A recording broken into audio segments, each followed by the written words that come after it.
A mother's reckoning. The heavy silence in the Lee family mansion was only broken by the steady ticking of the grandfather clock. Lee Minho stood by the window of the grand living room, sipping his coffee, lost in thought. The sunlight fell on his sharply defined face, but there was no warmth in his eyes, only conflict.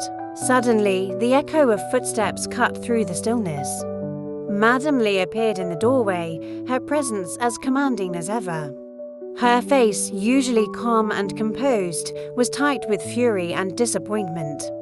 In her hands, she clutched a brown envelope, the court-issued divorce papers he had sent to Song Hye-kyo.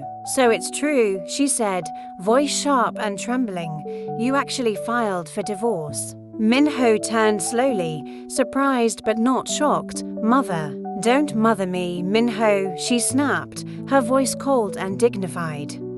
"Do you realize what you've done to your wife, to your family, and to those innocent children?" He looked away, jaw tight. "I've thought about it for a long time. Hye-kyo and I, we've grown apart. We're hurting each other." Madam Lee walked toward him, her eyes narrowing. "No, you're hurting her. She gave you everything, her love, her trust, her dignity. And you throw it away for what? That actress?" Minho's fists clenched. "Don't bring Go Yoon into this." "I will bring her into this," Madam Lee barked. "Because ever since she came back into your life, you've become a stranger. You forgot the vows you made, the home you built with Hye-kyo. Are you even thinking about your children?" His face twisted with emotion. "I am thinking about them. That's exactly why I need to get out of this toxic marriage. They don't need to grow up in a house full of resentment and silence." Madam Lee stepped closer, her voice quieter now, but cutting deeper.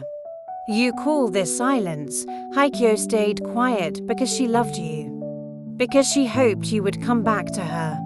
And instead, you signed her away with a piece of paper like she was disposable." Minho lowered his gaze. "It's not like that. She came to me this morning, shaking," Madam Lee continued, "not with anger, with pain.